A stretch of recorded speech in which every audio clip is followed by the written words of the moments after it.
नमस्कार दोस्तों, मैं हूं मोहम्मद रफ़ी। स्वागत है आपका आर पाठशाला में।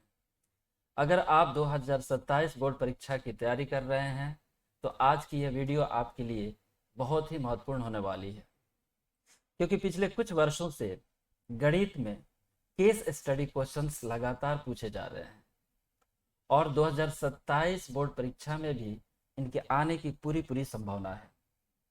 तो आज मैं आपको ये बताऊंगा कि मैथ में केस स्टडी क्वेश्चंस क्या होते हैं, इन्हें हल करने का सबसे आसान तरीका क्या है। सबसे पहले हम लोग जानने की कोशिश करते हैं कि केस स्टडी क्वेश्चंस क्या होते हैं। दोस्तों, केस स्टडी क्वेश्चंस में आपको एक वास्तविक जीवन की परिस्थिति दी जाती है और उस परिस्थिति के आधार पर 4 या 5 प्रश्न आपसे पूछे जाते हैं। जैसे एक दुकान का लाभ हानि, क्रिकेट का स्कोर, किसी भवन की ऊंचाई या छात्रों के अंकों का डेटा दिया जा सकता है। इस प्रकार के प्रश्न को हम लोग केस स्टडी प्रश्न कहते हैं और इस प्रकार के प्रश्न आपकी समझ और गणितीय सोच की परीक्षा लेती है। तो अब वो जमाना लग गया जब हम लोग रट्टा मार करके परीक्षा दिया करते थे। अब हमें बड़ी सूझबूझ और समझदारी के साथ काम लेना पड़ेगा और परीक्षा की अच्छे से तैयारी करनी पड़ेगी। तो इसी तरह के कुछ चुनिंदा चैप्टर्स से मैंने एक एक क्वेश्चन केस स्टडी का लिया है, तो आप तक पहुंचाने की कोशिश की है। अगर वीडियो अच्छी लगे तो बिल्कुल इसे लाइक और शेयर जरूर कीजिएगा और हमारे चैनल आर पाठशाला को सब्सक्राइब जरूर कीजिएगा। तो आइए दोस्तों, बिना देरी किए हुए चलते हैं। जैसा कि आप थंबनेल में देख रहे हैं, केस स्टडी क्वेश्चंस। आज हम लोग इसी टॉपिक पे बात करने वाले हैं और इसी का कुछ चुनिंदा क्वेश्चंस हल करने वाले हैं। केस स्टडी क्वेश्चन नंबर 1, जो कि केस स्टडी 1 क्वाड्रेटिक इक्वेशन यानी द्विघात समीकरण से लिया गया है। इसमें राहुल से कहा जा रहा है कि राहुल, एक आयताकार पार्क की लंबाई उसकी चौड़ाई से 5 मीटर अधिक है, तो और पार्क का क्षेत्रफल 84 वर्ग मीटर दिया हुआ है। तो हमसे सवाल कर रहा है, अगर चौड़ाई उसका क्या है, x मीटर है, तो लंबाई कितनी होगी, ये हमें बताना है। मान लीजिए कि ये हमारा एक आयत है जिसकी चौड़ाई x मीटर है और चूंकि चौड़ाई से 5 मीटर अधिक लंबाई है, इसलिए लंबाई हो जाएगा x+5। अर्थात सही उत्तर क्या है आपका, ऑप्शन नंबर ए है, x+5। दूसरा केस स्टडी 2, जो कि अर्थमेटिक प्रोग्रेशन चैप्टर से लिया गया है, यानी समांतर श्रेणी से लिया गया है। इसमें कह रहा है कि एक छात्र प्रतिदिन 2 घंटे अधिक पढ़ाई करने का लक्ष्य बनाता है। क्वेश्चन को ध्यान से पढ़िए। एक छात्र प्रतिदिन 2 घंटे अधिक पढ़ाई करने का लक्ष्य बनाता है। पहले दिन वह 2 घंटे पढ़ता है, फिर दूसरे दिन 2 घंटा और अधिक पढ़ता है, फिर तीसरे दिन उसमें 2 घंटा और अधिक पढ़ता है। यानी इस तरह से एक श्रेणी बन जाता है एपी का। पहले दिन 2 घंटा, फिर दूसरे दिन 2 घंटा और ऐड कर दिया इसमें, तो 4 घंटा हो गया। फिर तीसरे दिन 4 घंटा में 2 घंटा और ऐड कर दिया, 6 घंटा हो गया। फिर चौथे दिन यानी अगले दिन 6 घंटा में 2 घंटा और ऐड कर दिया, तो कितना हो गया, 8 घंटा। और इस तरह से ये सिलसिला आगे बढ़ता रहा। तो हमसे सवाल कर रहा है कि प्रथम पद यानी ए का वैल्यू क्या है। तो प्रथम पद ए का वैल्यू क्या हो जाएगा आपका, 2 हो जाएगा। ठीक है, जो कि सही उत्तर 2 है।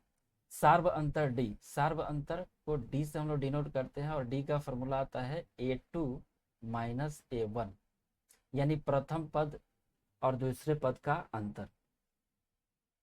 तो अंतर कितना है भाई साहब, निकाल लेंगे हम लोग। 4 - 2 कितना मिलेगा,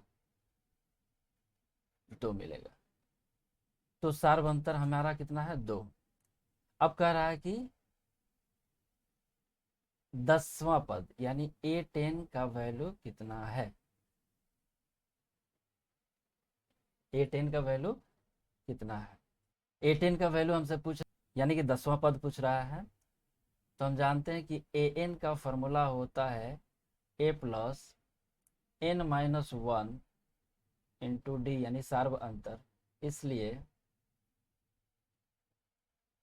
इसलिए A10 इजकल टू हो जाएगा 2 प्लस 10 माइनस 1 गुणे 2।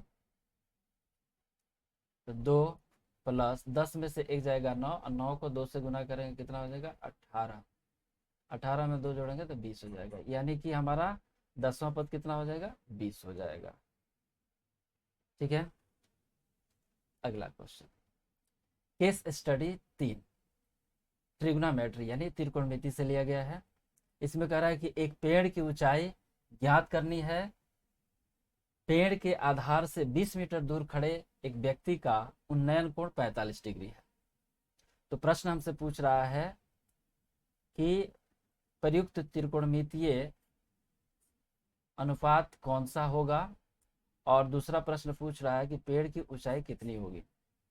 तो आइए सबसे पहले हम लोग जान लेते हैं, मान लेते हैं कि ये जो है AB है, ये पेड़ की ऊंचाई है, और पेड़ के आधार से 20 मीटर दूर ये एक व्यक्ति है जिसका नाम O है। अब ये जो है खड़ा होकर के व्यक्ति इस पेड़ को देख रहा है,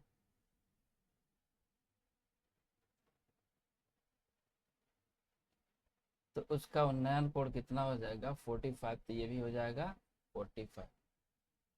क्योंकि हम जानते हैं कि जब किसी समांतर रेखा को कोई तीसरी रेखा काटती है तो एकांतर अंतःकोण क्या होता है बराबर होता है।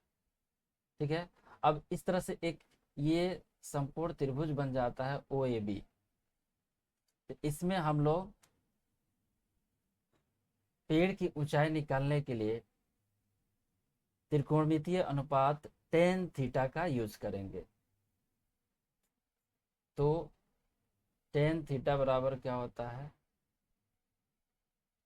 P/B, यानी कि लंब बटा आधार। तो tan 45 यानी tan 45 डिग्री का मान कितना हो जाएगा, tan 45 बराबर क्या हो जाएगा P, और B का वैल्यू कितना है 20। इस तरह से यहाँ आ जाते हैं। tan 45 का वैल्यू कितना होता है 1 इजकल टू P/, कितना हो जाएगा 20। अब 20 से हम क्या करेंगे क्रॉस मल्टीपल करेंगे, यानी तिरछा तिरछी गुना कर देंगे। तो P इजकल टू क्या हो जाएगा, P इजकल टू हो जाएगा 20। इसलिए इसलिए पेड़ की ऊंचाई कितनी हो जाएगी, पेड़ की ऊंचाई जो हो जाएगी वो 20 मीटर हो जाएगी। आपका सही आंसर क्या है। केस स्टडी 4 कोऑर्डिनेटिक ज्योमेट्री से लिया गया है। कोऑर्डिनेटिक ज्योमेट्री यानी निर्देशांक ज्यामिति से लिया गया है। इसमें बिंदु A 2 और 3 और B 8 और 7 दिया गया है। तो हमसे सवाल कर रहा है कि मध्य बिंदु ज्ञात करना है और x का निर्देशांक हमें ज्ञात करना है। चूंकि मध्य बिंदु का फॉर्मूला होता है, मध्य बिंदु का फॉर्मूला होता है x1 प्लस x2 बाई 2। ये x का वैल्यू देगा, और यहाँ y1 प्लस y2 बाई 2। यहाँ x1 का वैल्यू 2 और x2 का वैल्यू 8 है। तो 2 और 8 को हम लोग ऐड करेंगे, 2 से भाग करेंगे। फिर यहाँ y1 का वैल्यू 3 और y2 का वैल्यू 7 है। तो यहाँ 3 और 7 को ऐड कर लेंगे, 3 और 7 को ऐड कर लेंगे, 2 से भाग लगाएंगे। तो 8 2 10 बट्टा 2 हो जाएगा, ये भी हो जाएगा 7 3 10 बट्टा 2 हो जाएगा। इसको काटेंगे 5 बार में जाएगा, इसको भी काटेंगे तो 5 बार में जाएगा। यानी आपका मध्य बिंदु कितना हो गया 5 और 5, 5 5 हो गया। अब हम जानते हैं कि पहला वाला x का वैल्यू और दूसरा वाला y का वैल्यू होता है, इसलिए x का निर्देशांक कितना हो जाएगा 5 हो जाएगा। तो इस तरह से देख रहे हैं कि बिना फॉर्मूला यूज किए हम एक सवाल को भी हल नहीं कर पा रहे हैं। तो हमें सबसे पहले इस स्टडी में यही ध्यान देना होगा कि ये प्रश्न किस चैप्टर से है और इसमें कौन सा फॉर्मूला हम लोग यूटिलाइज कर सकते हैं, इसलिए ध्यान से देखिए। अब आते हैं केस स्टडी 5 यानी स्टैटिक्स, सांख्यिकी या आंकड़े से संबंधित ये क्वेश्चन है। 30 विद्यार्थियों के गणित के अंक हैं 40, 50, 60, 70 और 80। तो हमें क्या करना है, माध्य निकालना है और दूसरा में सबसे अधिक बार आने वाले मान को क्या कहते हैं वो बताना है। तो आइए सबसे पहले हम लोग माध्य निकालने की कोशिश करते हैं। क्योंकि विद्यार्थियों की संख्या 30 है और 30 विद्यार्थी मिल करके नंबर 40, 50, 60, 70 और 80 लाए हैं। हम माध्य निकाल रहे हैं और विद्यार्थियों की संख्या 30 है। यहाँ गुना हम 6 से करना पड़ेगा। क्यों? क्योंकि मान लीजिए कि 30 विद्यार्थी हैं, हर 6 बच्चा 40 नंबर लाता है, हर 6 बच्चा 50 नंबर लाता है, हर 6 बच्चा 60, हर 6 बच्चा 70 और हर 6 बच्चा 80 नंबर लाता है। तो ये कुल मिलाकर के 30 बच्चे होते हैं जिनके द्वारा ये लाया गया नंबर होता है। अब यहाँ पे सबको ऐड करेंगे, सबको ऐड करने पर 40, 50, 90, 90 में 60 को ऐड करेंगे तो 150, 150 में 70 को ऐड करेंगे 220 हो जाएगा, उसमें 80 ऐड करेंगे तो 300 हो जाएगा। यानी 300 बट्टा 30 गुना के 6। 0 से 0 को कैंसिल कर देंगे, 3 से 10 बार में ये कट जाएगा और 10 को 6 से गुना करेंगे, 10 छक 60। यानी माध्य कितना हो गया, 60 हो गया। और कह रहा है कि सबसे अधिक बार आने वाला मान क्या कहलाता है। तो जैसे मान लीजिए एक आंकड़ा है 2, 4, 5, 4, 3, 4, 1, 4। इसमें सबसे अधिक बार आप देख रहे हैं कि 4 रिपीट हुआ है। तो जो सबसे अधिक बार रिपीट होता है यानी बार बार जो अंक आता है, यानी अधिक बार जो अंक आता है, उसको हम लोग कहते हैं क्या, बहुलक। क्या कहते हैं, बहुलक, बहुलक कहते हैं। तो इसका आंसर ये रहा। तो उम्मीद करते हैं ये वीडियो आपको जरूर पसंद आया होगा। लाइक और शेयर करें और चैनल को सब्सक्राइब करें।